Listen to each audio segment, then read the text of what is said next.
أعوذ بالله السميع العليم من الشيطان الرجيم. بسم الله الرحمن الرحيم. الحمد لله الذي هدانا لهذا وما كنا لنهتدي لولا أن هدانا الله. لقد جاءت رسل ربنا بالحق. الصلاة والسلام على رسول المسدد المصطفى الأمجد المحمود الأحمد أبي القاسم محمد. اللهم صل على محمد وآل محمد وعجل فرجه. والصلاة والسلام على أسد الله الغالب غالب على كل غالب علي بن أبي طالب. اللهم صل على محمد وآل محمد وعجل. والصلاة والسلام على سيدة المعصومة المظلومة الطاهرة البتول بدعة الرسول فاطمة الزهراء سيدة نساء العالمين.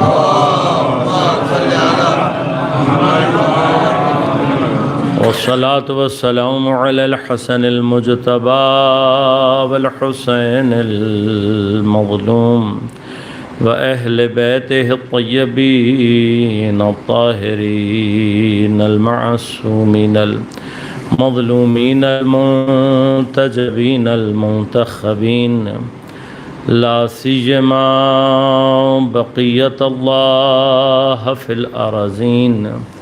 روحي وأرواح العالمين لتراب مقدمه الفداء.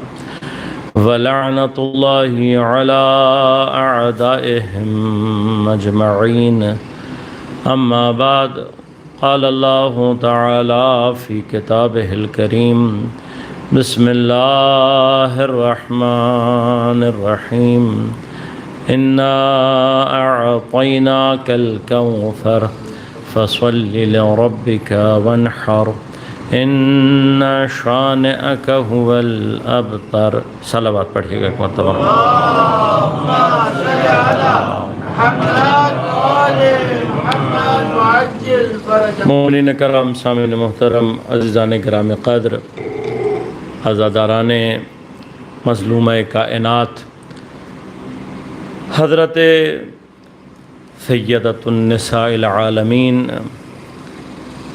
بضع رحمت للعالمین جناب حضرت زہرا سلام اللہ علیہا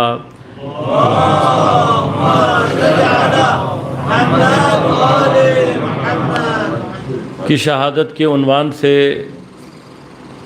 ان مجالس میں ہمیں یہ توفیق حاصل ہو رہی ہے کہ حضرت زہرا سلام اللہ علیہا کے حوالے سے ہم کچھ مطالب آپ کی خدمت میں تقدیم کر رہے ہیں. حضرت زہرا سلام اللہ علیہا کا ذکر کر لینا خود اپنے نزدیک ایک ایسی توفیق چاہتا ہے جو ہر ایک کے نصیب میں نہیں ہوتی. لیکن میں نے مسلسل آپ کی خدمت میں عرض کیا اور ان ایام میں بار بار تکرار اور مرار کے ساتھ بار بار عرض کرتا رہوں گا کہ حضرت زہرا سلام اللہ علیہا کے حوالے سے یہ بات ہمیشہ ذہن میں رہے کہ اللہ نے اس ذات کو عقلوں سے دور رکھا ہوا ہے.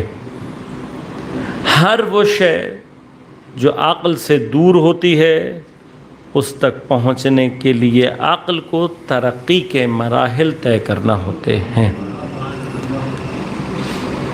مثلاً آپ اگر کسی سبجیکٹ میں پی ایچ ڈی کرنا چاہتے ہیں، ایکسپرٹ بننا چاہتے ہیں، تو آپ کو کئی سال لگاتار تحصیل کرنی پڑے گی، اپنے آپ کو ایجوکیشن میں ڈالنا پڑے گا، کئی ڈگریز آپ کرنے کے بعد اس ایکسپرٹ لیول پر پہنچ پائیں گے۔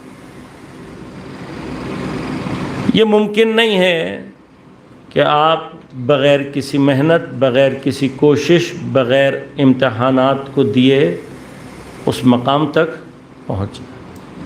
جب ہم عام دنیا کے معاملات میں عام علوم کی نسبت یہ بات اپنے ذہن میں رکھتے ہیں کہ کسی اعلیٰ ترین مقام تک پہنچنے کے لیے مجھے یونیورسٹیز میں جانا پڑے گا، مجھے ریسرچ کرنی پڑے گی، مجھے اپنے پیپرز لکھنے پڑیں گے، کئی کتابیں پڑھوں گا، تب جا کر مجھے یہ چیز سمجھ میں آئے گی اور میں اس کو سمجھنے اور سمجھانے کے قابل بنوں گا۔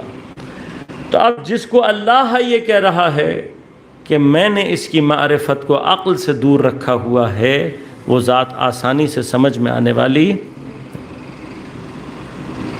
لہذا کل میں نے آپ کی خدمت میں عرض کیا کہ سورہ مبارک کوثر میں صرف لفظ کوثر، اس کے اندر جتنی کثرت ہے، جتنی زیادتی کو اللہ نے بیان کیا ہے، خود لفظ کے اندر اس کو سمجھنا ہمارے لیے ناممکن۔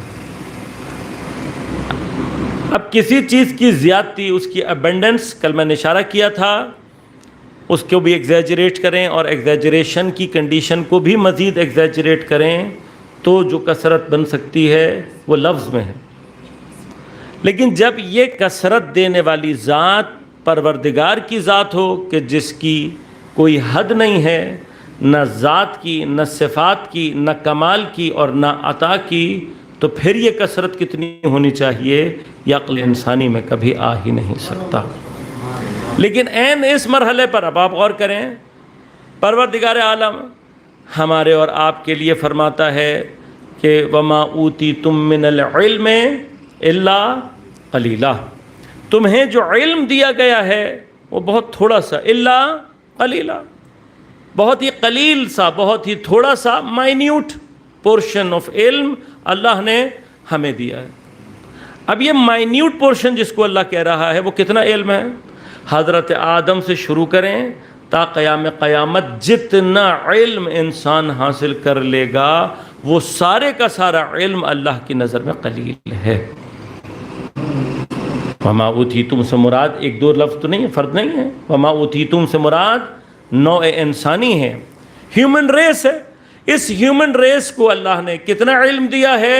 وما اوتیتم من العلم الا قلیلا، a minute portion of knowledge۔ اب یہ مائنیوٹ پورشن کتنی ہے؟ آج اگر آپ چلے جائیں ابھی گھر میں اور گوگل پر لکھیں کہ اس وقت دنیا میں how many subjects are there in the world, کہ جو یونیورسٹی میں پڑھائے جا رہے ہیں، تو آپ کو کئی گھنٹے صرف اس کا سبجیکٹ گننے میں ٹائم لگ جائے گا۔ پھر کتنی کتابیں لکھی گئی ہیں، کتنے ریسرچ پیپر ہیں، دنیا میں کتنا علم آگے بڑھ رہا ہے، اور یہ ابھی جتنا علم ہم ابھی حاصل کر رہے ہیں، جتنی ٹیکنالوجی، یہ سارے کا سارا حضرت آدم علیہ السلام سے لے کر امام زمان عجل اللہ تعالیٰ فرجہ الشریف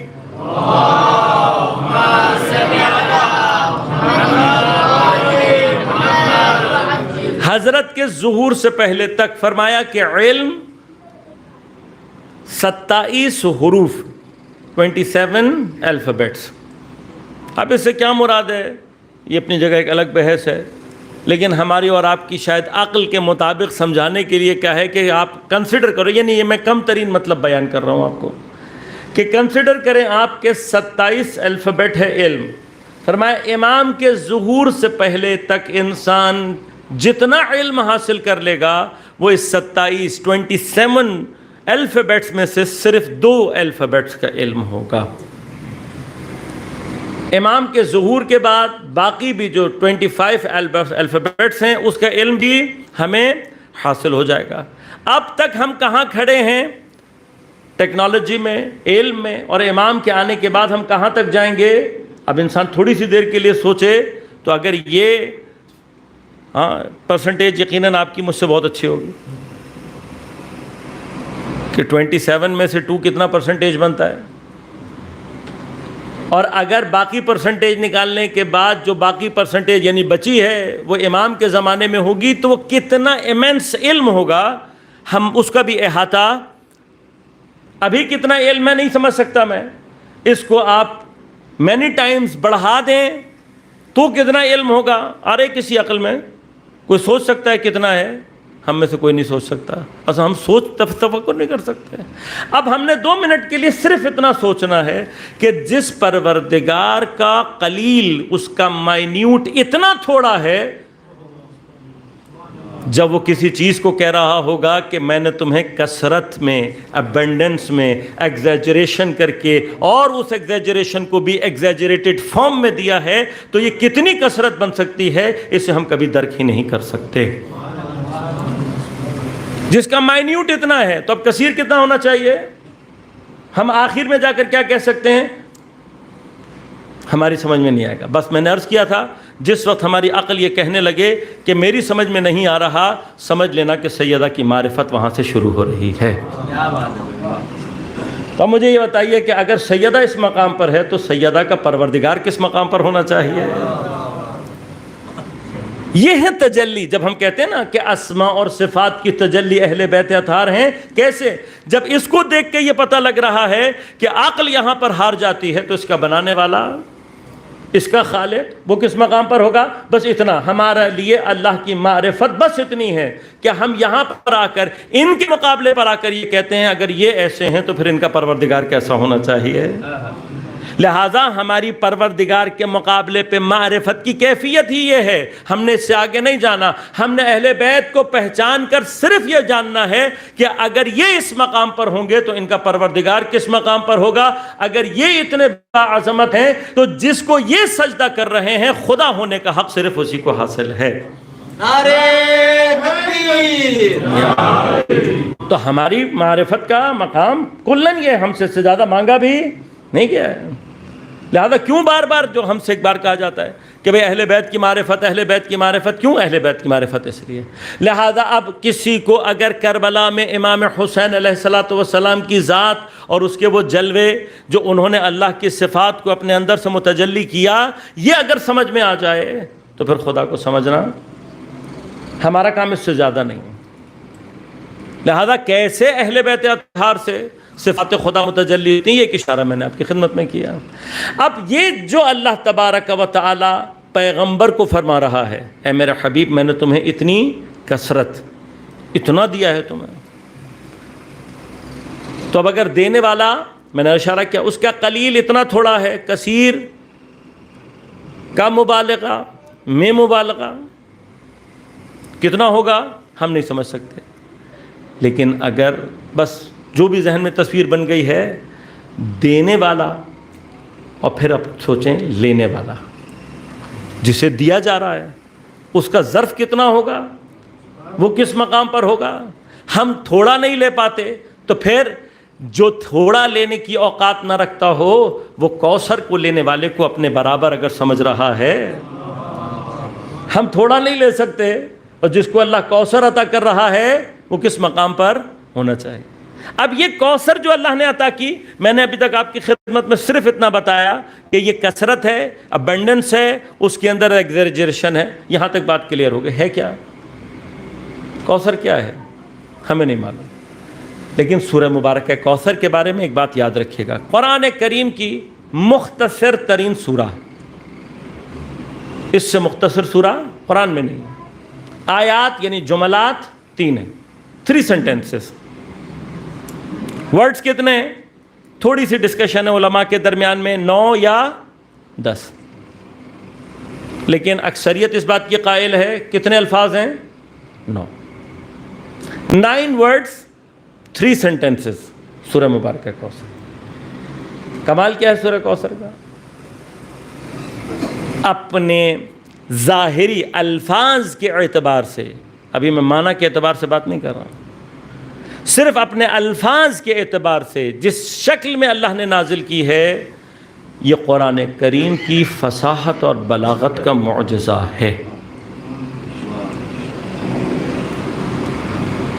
لہذا بحثیں ہیں یہ اپنی جگہ پہ، کبھی کبھار یہ بحثیں ہونی چاہیے، لیکن وقت چاہتی ہیں۔ معجزہ کسے کہتے ہیں؟ معجزہ کیا ہوتا ہے؟ ہمارے ہاں معذرت کے ساتھ شیعوں میں معجزے کا لفظ جتنا کامنلی یوز ہوا ہے اور ہم ہر چیز کے اوپر معجزے کا لفظ استعمال کر لیتے ہیں، اس سے سمجھ میں یہ آتا ہے کہ ہمیں معلوم نہیں ہے کہ معجزہ ہوتا کیا ہے۔ اب آپ کے ہاں کا تو مجھے نہیں پتا، لیکن کراچی کے بعض علاقوں میں وہ دیوار سے ذرا سا پانی بھی نکل آئے تو یہ دیکھنے کی بجائے کہ کہیں سے لیکیج ہو رہی ہے، وہ پہلے کہہ دیتے ہیں کہ یہاں پر معجزہ ہو گیا ہے۔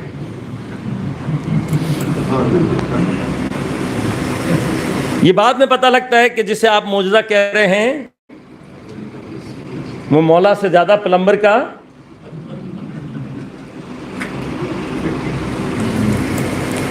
ان تمام چیزوں سے یاد رکھیے گا کچھ ہوتا نہیں ہے، ہم خود اپنی نظروں میں ختم ہو جاتے ہیں۔ اس کا مطلب یہ ہوتا ہے کہ ہم نے دین کو اپنے لیے سب سے زیادہ غیر اہم قرار دیا۔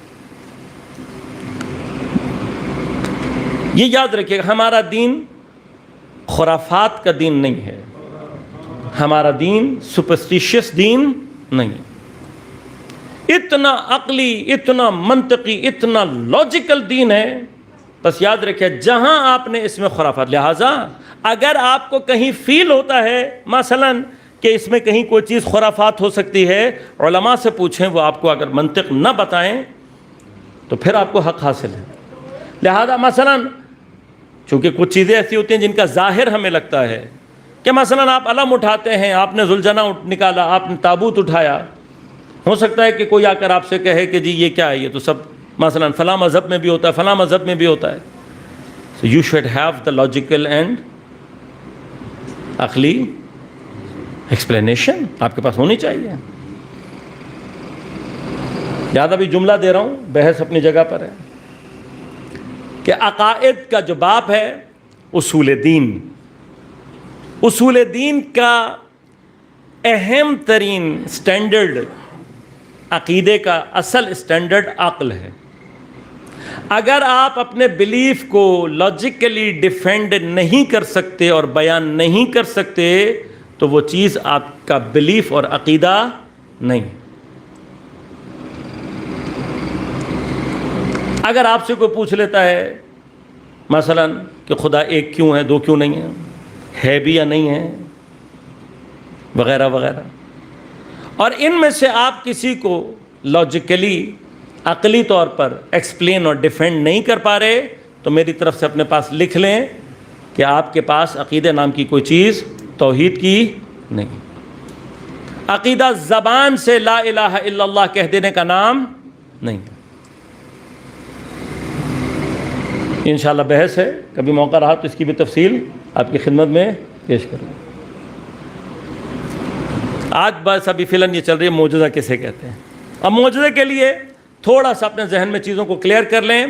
معجزہ عجز سے نکلا ہے، عاجزی، ناتوانی،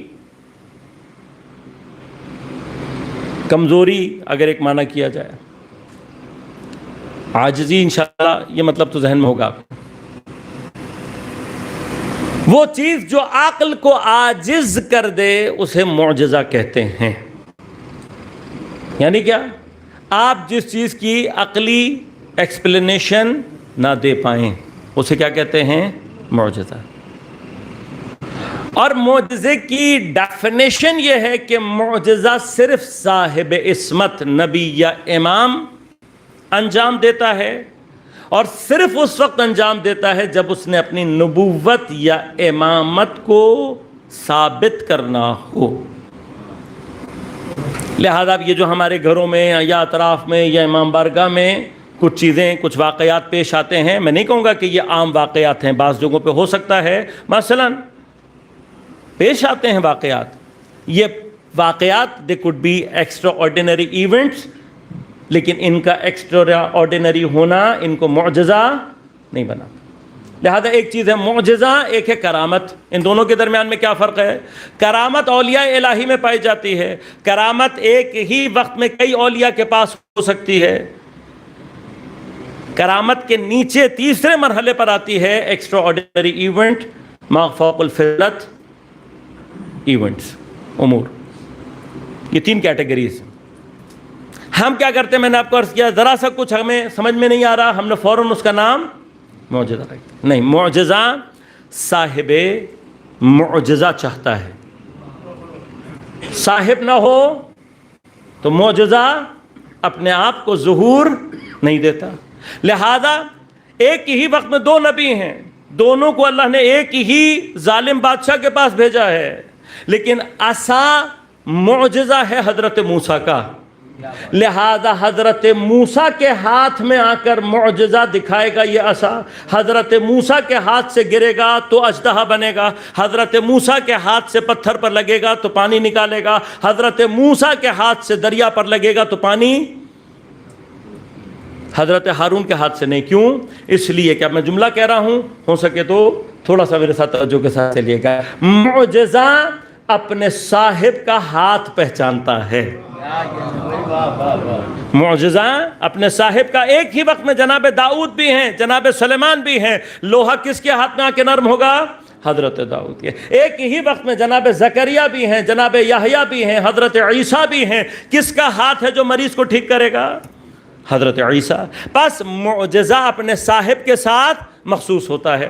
معجزہ اپنے آپ کو، اپنے اعجاز کو ظہور دیتا ہے، ظاہر کرتا ہے جب اپنے صاحب کے ہاتھ میں ہوتا ہے. اگر یہ بات میں نے آپ تک پہنچا دی تو اب ذرا سنیے گا. قرآن کس کا معجزہ ہے؟ کس کا معجزہ ہے؟ رسول کا معجزہ ہے. اب قرآن اگر رسول کا معجزہ ہے اور قرآن نے پھر قیامت تک اپنے اعجاز کو لوگوں کے سامنے ظاہر کرنا ہے، اگر قرآن پیغمبر کا معجزہ ہے، سارے مسلمان متفق ہیں نا؟ متفق ہیں. اور میں نے ابھی آپ کی خدمت میں عرض کیا کہ جب تک صاحب معجزہ نہیں ہوتا، معجزہ اپنے آپ کو ظاہر نہیں کرتا. بس یا تو یہ کہو کہ پیغمبر کے بعد قرآن معجزہ نہیں دکھائے گا، یا ماننا پڑے گا تمہیں کہ قرآن کے پاس پیغمبر کے بعد وہ صاحب ابھی تک موجود ہے جس کا ہاتھ پیغمبر کا ہاتھ کہلائے.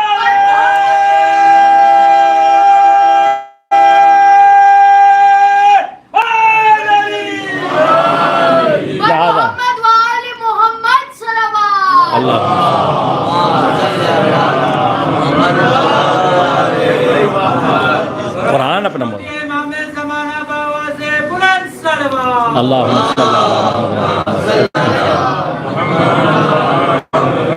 قرآن نے اگر اپنے اعجاز کو ظاہر کرنا ہے تو اس دور میں بھی کوئی ایسا ہونا چاہیے کہ جس کا ہاتھ پیغمبر کا ہاتھ کہلائے. لہذا پیغمبر نے اپنے بعد یہی سمجھانے کے لیے کہا تھا کہ میں اپنے معجزے کو تنہا نہیں چھوڑ کر جا رہا ہوں. انی تارک فیکم الثقلین، میں دو برابر کے وزن کی چیزیں چھوڑ کر جا رہا ہوں. بس یاد رکھنا، قرآن اپنا معجزہ اس وقت تک ظاہر کر ہی نہیں سکتا جب تک اطرت کا فرد ساتھ نہ ہو. نعرہ رسالت،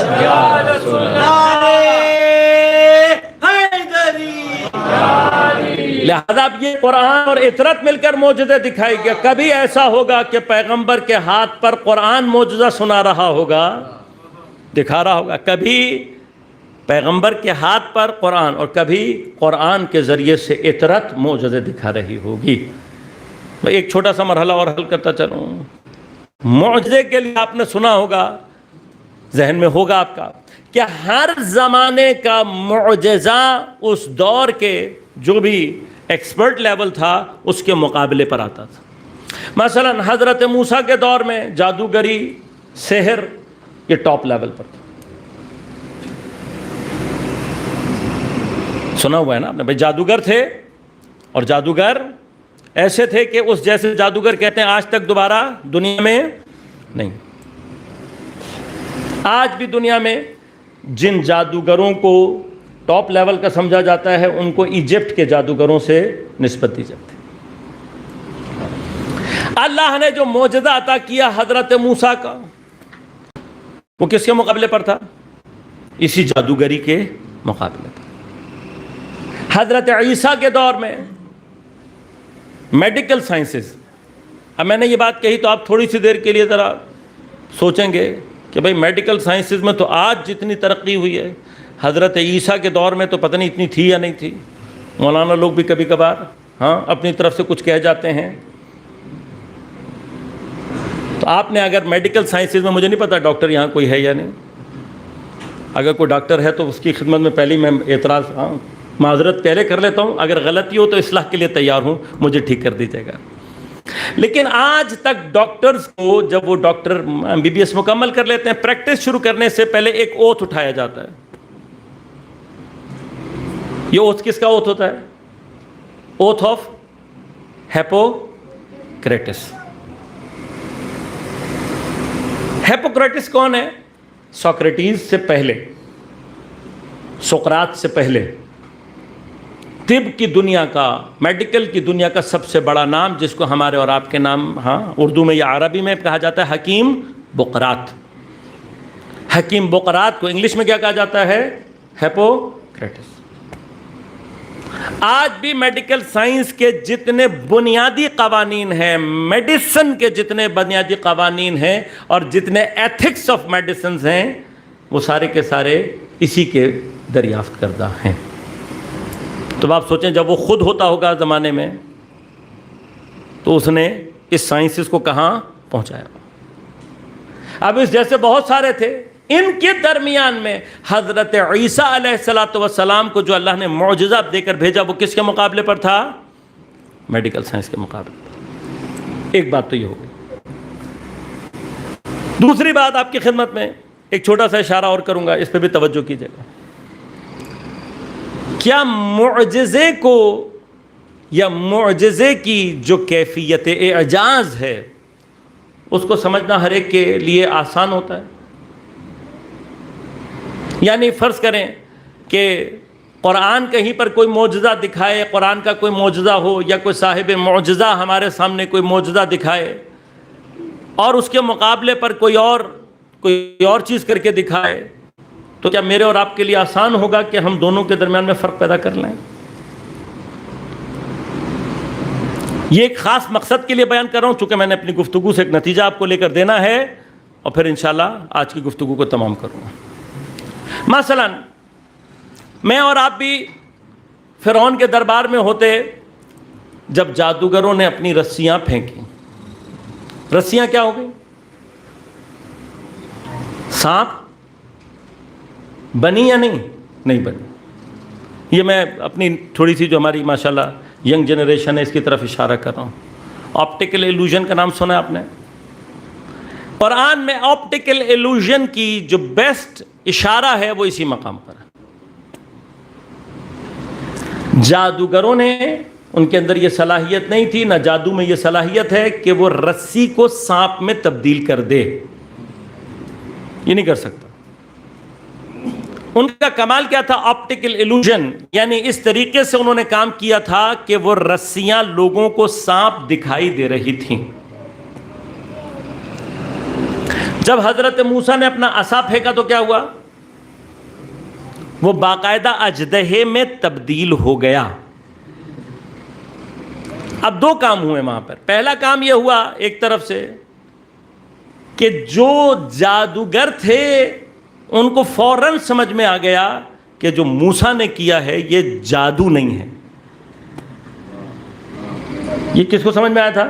جادوگروں کو، جو خود ایکسپرٹ تھے جادو کے، ان کو سمجھ میں اور آپ وہاں پر ہوتے تو مجھے اور آپ کو نہیں پتا لگتا کہ ان میں سے جادوگر کون ہے اور معجزہ کس نے کر کے دکھایا۔ لہذا اب ایک جملہ یہاں پر کہہ رہا ہوں، اس کو اسٹرینتھ کے ساتھ پکڑیں کیونکہ یہ بڑا امپورٹنٹ جملہ ہے۔ وہ جملہ یہ ہے کہ ہر زمانے میں طاغوت، ہر زمانے میں باطل، وہ لوگوں کی کم علمی اور بے بصیرتی کے ذریعے سے معصومین کے لیے سب سے زیادہ مشکل وقت ایجاد کرتا ہے۔ لہذا طول تاریخ میں یاد رکھیے گا، طول تاریخ میں معصوم کو کسی چیز کے مقابلے پر اتنی پریشانی کا سامنا نہیں کرنا پڑتا جب عوام کی جاہلیت ان کے مقام پر آ جائے۔ یعنی کیا؟ عصمت، نبوت، امامت ہر چیز سے مقابلہ کر سکتی ہے، اس سے لڑ سکتی ہے، لیکن جہاں پر آ کر نبوت اور امامت کو ٹف ٹائم ملتا ہے وہ کون سی جگہ ہوتی ہے؟ کہ جب عوام کی جاہلیت امامت اور نبوت کے سامنے کھڑی ہو جائے۔ ایسا نہیں ہے کہ یہاں پر شکست کھا جاتی، شکست نہیں کھاتی، امامت تو کمال ہے، ولایت تو کمال ہی اسی چیز کا، نبوت کمال ہی اس بات کا ہے، لیکن جہاں پر آ کر انبیاء ائمہ نے کچھ ایسے جملے کہے کہ ہمیں اور آپ کو کبھی لگتا ہے کہ شاید یہ ڈر گیا، نہیں، ڈر نہیں، ڈرنے کا مسئلہ نہیں ہے۔ مثلا حضرت موسیٰ کتنے شجاع اور کتنے بہادر ہیں، قرآن نے ہمیں اور آپ کو بتایا کہ جب وہ لشکر کو اپنے قوم کو لے کر نکلے تو ان کے پاس اسلحہ نہیں تھا، ادھر سے لے کر نکلے، ادھر سے فرعون کے جب پتہ لگا ایک بڑا لشکر اسلحے سمیت لے کر ان کے پیچھے کی طرف دوڑا، آگے دریا آ گیا۔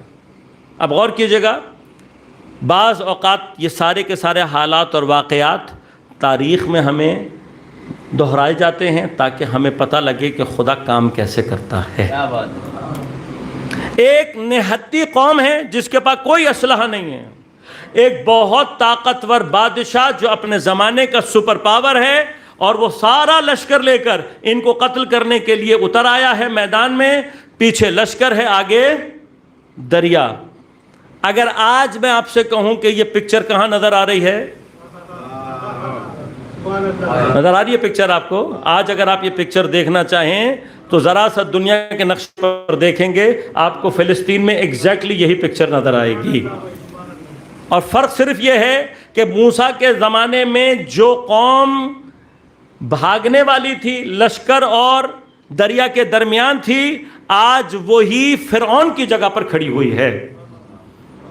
اور غزہ اور فلسطین کے مسلمانوں کو کیا کیا ہوا ہے؟ ایک طرف دریا ہے، سمندر ہے، پیچھے سے طاقتور ترین اسلحہ لے کر ان کو مارنے کے لیے اترے ہوئے ہیں۔ حضرت موسیٰ کے ساتھ جب یہ قوم پہنچی تو انہوں نے کیا کہا؟ انہوں نے کہا موسیٰ مروا دیا تم نے، آگے دریا پیچھے فرعون، بھاگنے کی کوئی جگہ نہیں۔ حضرت موسیٰ نے کیا جواب دیا؟ کہ کوئی مسئلہ نہیں ہے، ربی سیہدینی، میرا پروردگار میری ہدایت کرے گا، نجات دے گا۔ بس آپ جملہ آپ کو دے کے جا رہا ہوں کہ بس یاد رکھیے گا، اگر قوم موسیٰ کے پیچھے ہو تو پیچھے فرعون، آگے دریا ہو، خدا تب بھی ان کو راستہ نکال کر دیتا ہے اور فرعون کے لشکر کو ڈبو کر دکھا دیتا ہے کہ اگر تم امام برحق کے پیچھے ہو تو خدا تمہیں ایسی سچویشن سے نکالنے کے پر بھی قدرت رکھتا ہے۔ اور انشاءاللہ ہم بہت جلد دیکھیں گے، بس ہم نے انتظار یہ کرنا ہے جس دن اس قوم کو یہ سمجھ میں آ گیا کہ آج برحق امام کی طرف جانے والا راستہ کون سا ہے اور اس کو انہوں نے پکڑ لیا، جس دن اپنے زمانے کے موسیٰ کو پہچان لیا، اس دن اللہ اس قوم کو غرق کرنے کا انتظام خود بخود کر دے گا۔ لبیک یا حسین، لبیک یا حسین، لبیک یا حسین، لبیک یا حسین، لبیک یا حسین، لبیک یا حسین۔ لہذا آپ غور کیجئے گا، مرحلہ کیا ہے؟ اتنا جرأت، اتنی شجاعت حضرت موسیٰ میں ہے، یہاں نہیں کہا، لیکن جب فرعون کے مقابلے پر جا رہے ہیں تو کیا کہا قرآن نے؟ فَأَوْجَسَ خِیفَةً، موسیٰ نے اپنے دل کے اندر خوف کا احساس۔ یہ خوف کس بات کا ہے؟ کیا حضرت موسیٰ کو اس بات کا خوف ہے کہ مجھے قتل کر دیا جائے گا؟ کیا حضرت موسیٰ کو اس بات کا خوف ہے کہ میں ہار جاؤں گا؟ نہ ہار کا خوف ہے، نہ قتل کا خوف ہے۔ خوف کس بات کا ہے؟ خوف اس بات کا ہے کہ فرعون کا جو پلان ہے وہ فول پروف پلان ہے۔ اب یہ فول پروف پلان فرعون کا یہ ہے کیا؟ یہ ایسا فول پروف پلان تھا کہ فرعون کو بھی پتا تھا، پلاننگ ایسی تھی کہ میں جیتوں یا ہاروں، دونوں صورتوں میں میں موسیٰ کو ہرا دوں گا۔ پلان کیا ہے؟ پلان بہت آسان سا ہے، تھوڑا سا میرے پر ٹائم کی کمی ہے، میں تیزی کے ساتھ آگے بڑھوں گا۔ پلان صرف اتنا ہے کہ حضرت موسیٰ کا مقابلہ جادوگروں سے کرایا جائے، اگر موسیٰ ہار گیا تو ہار گیا، کام ختم۔ لیکن اگر موسیٰ جیت گیا تو حضرت موسیٰ جیت گئے تو کیا ہوگا؟ کہا کچھ نہیں، یہ جادوگر جتنے ہیں ان سب کو میں نے آرڈر دیا ہوا ہے، اگر ہار گئے ان سب نے مل کر بس یہ کہنا ہے کہ موسیٰ ہم سے بڑا جادوگر ہے۔ کیا کہنا ہے؟ موسیٰ ہم سے بڑا جادوگر ہے، موسیٰ کا جادو ہمارے جادو سے بڑا ہے، بس اتنا کہنا ہے۔ کیوں؟ جب یہ سارے جادوگر مل کر موسیٰ کو جادوگر کہہ دیں گے تو موسیٰ جتنے مرضی معجزے دکھاتے عوام کو سمجھ میں نہیں آئے گا. سارے کے سارے معجزات جادوگری کے کھاتے میں.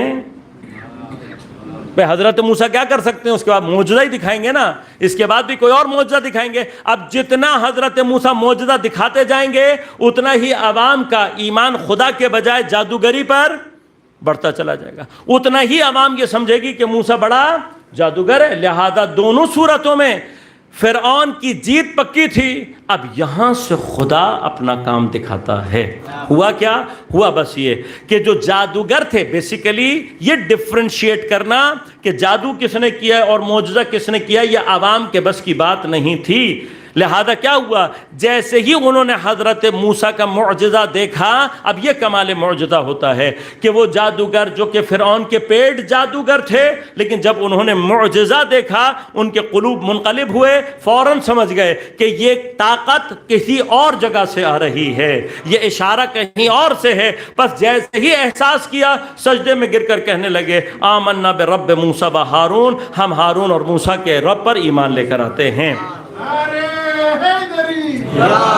یہاں سے سارا سلسلہ تبدیل ہوا ہے. اب غور کیجئے گا کہ جب اللہ تبارک و تعالیٰ نے قرآن نازل کیا, اس وقت کتنے عرب کے لوگ کیا بہت عالم تھے؟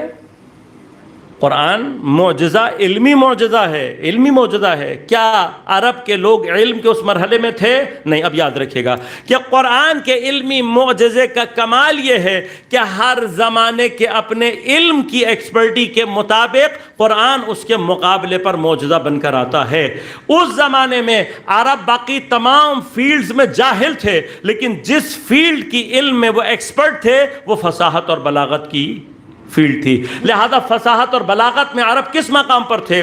ساتھ ایسے انہوں نے قصیدے لکھے تھے کہ جو عربی ادب میں نہ اس سے پہلے کبھی لکھے جا سکے نہ اس کے بعد کبھی لکھے جا سکے. اور یہ فصاحت اور بلاغت کے ایسے شاہکار ہیں کہ دنیا میں آج تک ان جیسا کلام نہیں لکھا گیا. لہذا ان کو زام تھا اور انہوں نے خانہ کعبہ کے پردوں پر جا کر اپنے یہ قصیدے لٹکائے ہوئے تھے.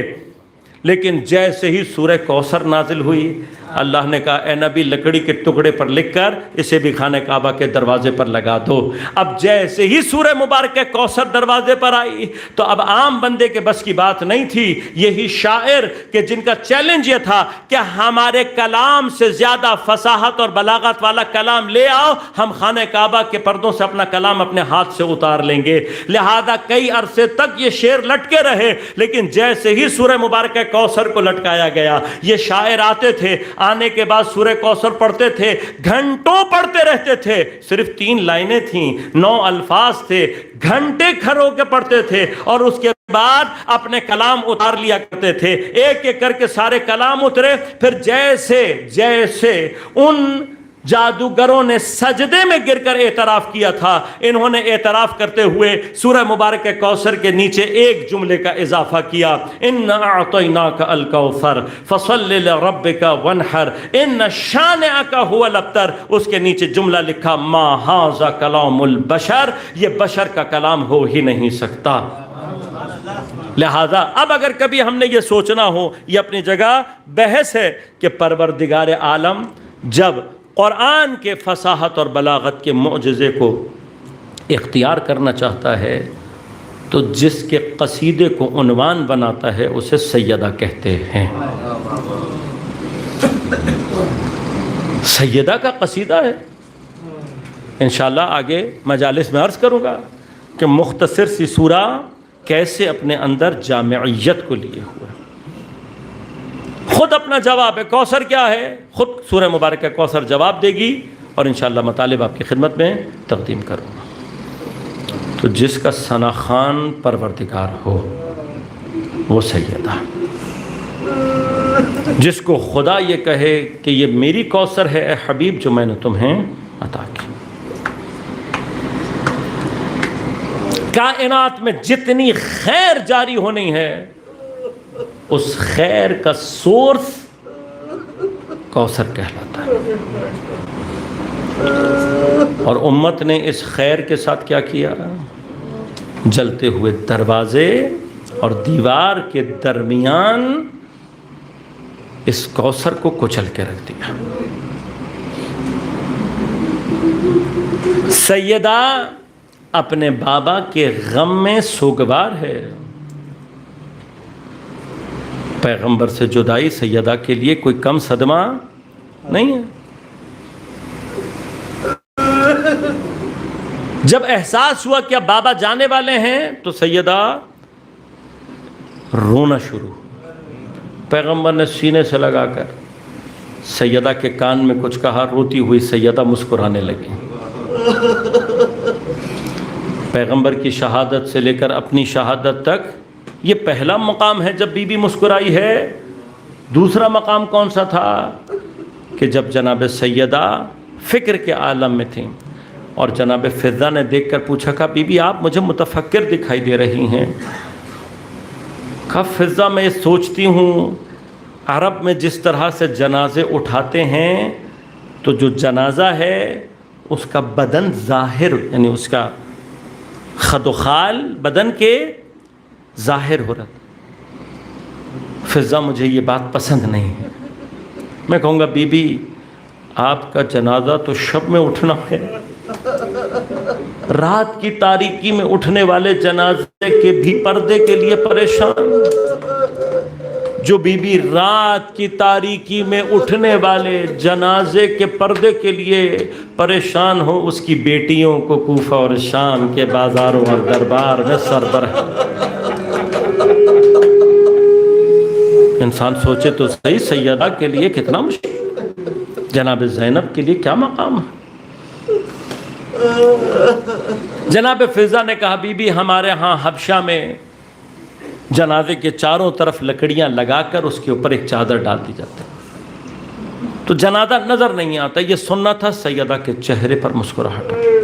لیکن عزیزوں جو بی بی رات کی تاریکی میں اپنے جنازے کے پردے کے لیے متفکر ہے جب علی کو تنہا دیکھا تو خود سامنے آ گئی. لہذا حضرت امیر گھر میں موجود تھے لیکن جب دروازے پر لوگ آئے ہیں تو سیدہ نے خود جا کر. عزیزوں ایک مرحلہ آپ کی خدمت میں تقدیم کروں گا اور زحمتوں کو تمام کہ تاریخ میں ایک خط ملتا ہے کہ جس میں قاتل حضرت زہرا نے اعتراف کیا ہے کہ میں نے کیا کیا. امیر شام کو یہ خط لکھا. میں خط کی سند پر بحث نہیں کرنا چاہتا لیکن اس اعتراف کے چند جملے بس آپ کی خدمت میں پیش کروں گا زحمتوں کو تمام. خود امیر شام کو خط لکھ کر کہتا ہے کہ جب ہم نے بھیجا لوگوں کو کہ علی کو گرفتار کر کے لاؤ اور انہوں نے آ کر کہا کہ علی تو نہیں دروازے پر سیدہ کھڑی ہیں تو مجھے اتنا غصہ آیا کہ میں اپنا تازیانہ لے کر دروازے پر آ گیا. کہ جب میں نے دروازے پر لات ماری تو دیکھا سیدہ نے دروازہ روکا ہوا ہے. کہ میں نے جب دروازہ کھولنے کی کوشش کی تو سیدہ نے کہا کہ دروازے کے پیچھے میں ہوں سیدہ بنت مصطفیٰ. میں نے کہا ان ہوا کرے اگر علی کو نہ نکالا میں دروازے کو آگ لگا دوں گا.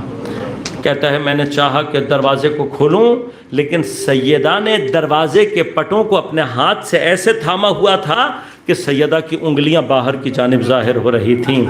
ملعون کہتا ہے میں نے اپنے تازیانے سے سیدہ کی انگلیوں پر اتنی ضربتیں ماری کہ سیدہ تڑپ تڑپ کر رونے لگی. سیدہ نے دروازہ چھوڑ تو دیا لیکن اپنے آپ کو دروازے سے لگا کر کھڑا کر دیا. کہتا ہے اتنا درد تھا سیدہ کے رونے میں کہ کچھ دیر کے لیے میرا دل بھی نرم پڑا. میں نے سمجھا چاہ پلٹ جاؤں لیکن پھر علی کا بغض میرے دل میں پیدا ہوا. میں نے دروازے کو لات ماری لیکن سیدہ نے اپنے آپ کو دروازے سے ملا کر کھڑا ہوا کیا تھا. میری لاتوں سے بھی جب دروازہ نہ کھلا تو میں نے غصے میں آ کر حکم دیا کہ دروازے کو آگ لگا دی جائے. بس فوراً لکڑیوں کو رکھ کے دروازے کو آگ لگا دی گئی. عزیزوں جب یہ دروازہ جلا تو تاریخ کہتی ہے ملعون خود کہتا ہے کہ جلتے ہوئے دروازے کے باوجود بھی سیدہ نے دروازے کو چھوڑا نہیں۔ کہ جب سیدہ نے دروازے کو نہیں چھوڑا تو مجھے پھر غصہ آیا اور میں نے کچھ دیر کے بعد دروازے کو لات ماری۔ عزیزو اب جب اس نے لات ماری تو دروازہ چونکہ جل چکا تھا، اس کے قبضے بھی جل چکے تھے، جب اس نے لات ماری تو دروازہ اپنے قبضوں سے جدا ہو گیا۔ اب جب دروازہ اکھڑا تو سیدہ کے قدم بھی اکھڑ گئے، سیدہ جلتے ہوئے دروازے اور دیوار کے درمیان آ گئی۔ ملعون کہتا ہے سیدہ نے جب پھر بھی راستہ نہ چھوڑا، میں نے دروازے کے پیچھے سے ایسا تازیانہ لگایا کہ سیدہ کا پہلو شکستہ ہوا، محسن ساقط ہو کر شہید ہوا، سیدہ زمین پر گری۔ میں چاہتا تھا کہ اندر داخل ہوں، لیکن سیدہ ایک مرتبہ پھر اپنے تمام قد کے ساتھ کھڑی ہو گئی، مجھے اندر جانے سے روکا۔ ملعون کہتا ہے پھر میں نے ہاتھ اٹھا کر ایسا تماچا لگایا، سیدہ زمین پر گری۔ ملعون کہتا ہے آج بھی مجھے مقنے کے نیچے سے سیدہ کے گوشوارے کے ٹوٹنے کا احساس ہوتا ہے۔ بس عزیزو، اپنی حکومت کے زمانے میں کسی صحابی رسول کو اس نے تھپڑ مارا، وہ زمین پر گرا اور گر کر دھاڑے مار مار کر رونے لگا۔ اس نے پوچھا کیا تجھے چوٹ بہت لگی ہے؟ وہ رو کر کہتا ہے اپنی چوٹ کی وجہ سے نہیں رو رہا، تیرا تماچا کھانے کے بعد مجھے نبی کی بیٹی کا خیال آ گیا۔